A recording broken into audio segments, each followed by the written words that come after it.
केंद्र में लगातार तीसरी बार भारतीय जनता पार्टी के नेतृत्व वाले एनडीए की सरकार बनी और पीएम नरेंद्र मोदी फिर से प्रधानमंत्री की गद्दी पर विराजमान हो गए।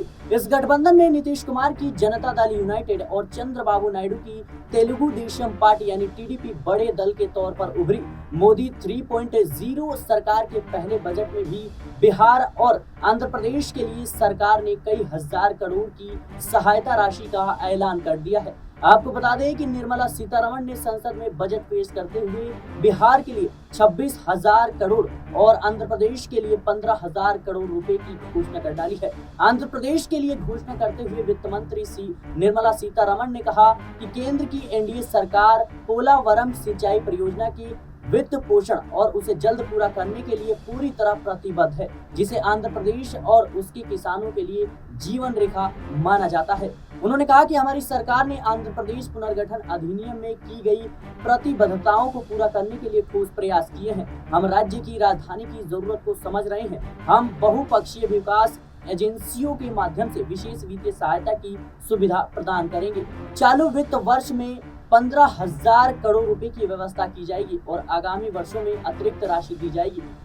वित्त मंत्री निर्मला सीतारमण ने आगे कहा कि आंध्र प्रदेश पुनर्गठन अधिनियम के तहत औद्योगिक विकास को बढ़ावा देने के उद्देश्य से जल, बिजली, रेलवे और सड़क जैसे आवश्यक बुनियादी ढांचे के लिए धन उपलब्ध कराया जाएगा और अधिनियम में उल्लेखित रायलसीमा प्रकाशम और उत्तरी तटीय आंध्र प्रदेश के पिछड़े क्षेत्रों के लिए अनुदान दिया जाएगा। बिहार में 26,000 करोड़ रुपए का ऐलान विभिन्न सड़क परियोजनाओं के लिए किया गया है। वित्त मंत्री निर्मला सीतारमण ने कहा कि केंद्र सरकार बहुपक्षीय विकास एजेंसियों की सहायता के माध्यम से बिहार को वित्तीय सहायता की व्यवस्था करेगी। उन्होंने कहा कि सरकार बिहार में एयरपोर्ट, मेडिकल कॉलेजेस और खेल संबंधित बुनियादी ढांचा भी स्थापित करेगी। केंद्र बिहार, झारखंड और पश्चिम बंगाल, उड़ीसा और आंध्र प्रदेश के सर्वांगीण विकास के लिए पूर्वोदय योजना लाएगी। वित्त मंत्री निर्मला सीतारमण ने कहा कि सरकार पूर्वी क्षेत्र में विकास के लिए औद्योगिक गलियारों का समर्थन करेगी। वित्त मंत्री ने आगे कहा कि सरकार हर साल 1 लाख छात्रों को सीधे ई वाउचर उपलब्ध कराएगी, जिसमें ऋण राशि का 3% ब्याज अनुदान भी शामिल होगा। वित्त मंत्री निर्मला सीतारमण ने बजट में मोबाइल फोन और चार्जर के सस्ते करने वाला ऐलान कर दिया है। आपको बता दें कि बजट में वित्त मंत्री ने आज आम लोगों के काम आने वाली वस्तुओं को लेकर बड़ी राहत के ऐलान कर दिए हैं। सोने चांदी पर कस्टम ड्यूटी घटाकर 6% कर दी गई है, जिससे ये सस्ते होंगे। आपको बता दें कि प्लेटिनम पर अभी कस्टम ड्यूटी घटी है, जिसके बाद ये भी सस्ते होने वाले हैं। वित्त मंत्री निर्मला सीतारमण ने बजट भाषण में सोना और चांदी के ऊपर कस्टम ड्यूटी को घटाकर 6% करने का प्रस्ताव किया है। इसके अलावा उन्होंने प्लेटिनम के लिए भी कस्टम ड्यूटी को घटाकर 6.4% करने की जानकारी दी। सरकार के इस फैसले के अमल में आने के बाद से सोना, चांदी और प्लेटिनम की कीमतें घटती हुई नजर आ सकती हैं। वित्त मंत्री निर्मला सीतारमण ने ऐलान कर दिया है कि मोबाइल फोन और चार्जर पर बेसिक कस्टम ड्यूटी को 15% तक घटाया जाएगा। इसके चलते अब मोबाइल फोन की कीमतों में कटौती देखने को मिल सकती है। आपको बता दें कि वित्त मंत्री निर्मला सीतारमण ने सोलर पैनल और लिथियम बैटरी के सस्ता होने की भी बात कही है, जिससे फोन और गाड़ियों की बैटरी के दाम भी कम होते हुए नजर आ सकते हैं। इसके अलावा ई कॉमर्स कंपनियों के लिए टैक्स डिडक्टेड और 8 सोर्स यानी TDS दर 1% से घटकर 0.1% कर दी गई है।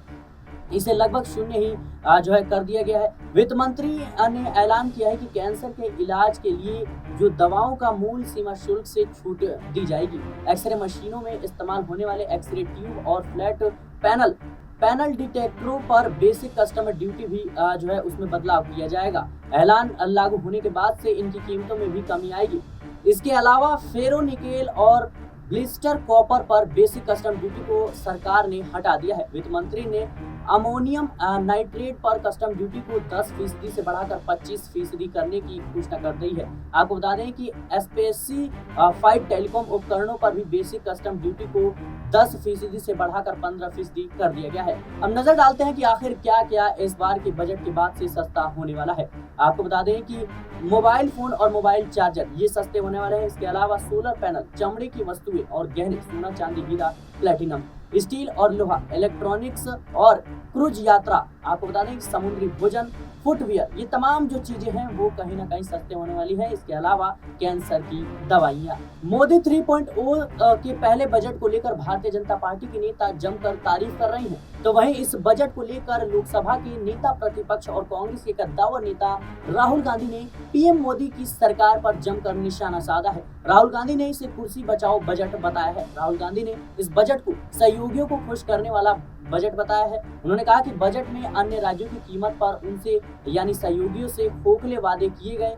राहुल ने कहा कि ये बजट अपने मित्रों को खुश करने के लिए लाया गया है। इससे अंबानी और अडानी को लाभ होगा और आम आदमी जो कह सकते हैं लोग हैं उनको कोई भी राहत नहीं मिलेगी। इतना ही नहीं, राहुल गांधी ने इस बजट को कॉपी पेस्ट करार दिया है। राहुल गांधी ने दावा किया कि बजट कांग्रेस के घोषणा पत्र और पिछले बजट से कॉपी किया गया है। उधर कांग्रेस अध्यक्ष मल्लिकार्जुन खड़गे ने भी जो है इस पर हमला बोला है। उन्होंने भी इसे कॉपी पेस्ट करार दिया है। खड़गे ने ट्वीट कर कहा कि कांग्रेस के न्याय के एजेंडे को ठीक तरह से कॉपी भी नहीं कर पाया मोदी सरकार का नकलची बजट।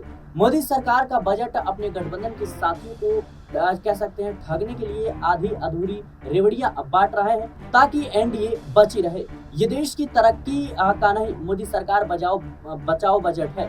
बसपा अध्यक्ष मायावती ने संसद में पेश केंद्रीय बजट को अच्छे दिन की उम्मीदों वाला कम बल्कि जो है उन्हें मायूस करने वाला ज्यादा बताया है। मायावती ने सोशल मीडिया प्लेटफॉर्म एक्स पर कहा कि संसद में आज पेश केंद्रीय बजट अपने पुराने जो है दर्रे पर कुछ मुट्ठी भर अमीर व धन्ना सेठों को छोड़कर देश के गरीबों, बेरोजगारों, किसानों, महिलाओं और मेहनत कशों, वंचितों व उपेक्षितों बहुजनों के स्वस्थ जो है जीवन से मुक्ति हेतु अच्छे दिन की उम्मीदों वाला कम बल्कि उन्हें मायूस करने वाला ज्यादा है। मायावती ने कहा कि देश में जो है छाई जबरदस्त गरीबी, बेरोजगारी, महंगाई, पिछड़ापन तथा यहाँ के 125 करोड़ से अधिक कमजोर तबकों के उत्थान व उनकी जरूरी बुनियादी सुविधाओं के लिए प्रति जो है इस नई सरकार में भी उपेक्षित सुधारवादी नीति व नीयत का अभाव है। आपको बता दें कि बजट को लेकर के लगातार विपक्ष इस बात का आरोप लगा रहा है कि कहीं ना कहीं ये सहयोगी दल हैं, इनको खुश करने के लिए बजट बनाया गया है। वहीं देखा जाए तो नीतीश कुमार और चंद्रबाबू नायडू यानी आंध्र प्रदेश और बिहार को काफी ज्यादा इसमें सहायता मिली है। बात करें बिहार की तो 26,000 करोड़ रुपए जो है नए सड़कों और पुल के निर्माणों के लिए दिया गया, तो वहीं आंध्र प्रदेश के लिए 15,000 करोड़ और इसके अलावा और भी वित्तीय सहायता की कहीं ना कहीं वादा किया गया है। इसके चलते जिस तरीके से विपक्ष लगातार कह सकते हैं हमला बोल रहे हैं, कहा जा रहा है कि नीतीश कुमार और चंद्रबाबू नायडू पलटी ना मार दे यानी एनडीए से समर्थन वापस ना ले, इसलिए कहीं ना कहीं इस बजट को लाया गया है। फिलहाल इस बजट को लेकर आपकी क्या राय है, हमें कमेंट बॉक्स में जरूर बताएं। देश और दुनिया की तमाम खबरों के लिए बने रहना चैनल पॉलिटिकल बाइट।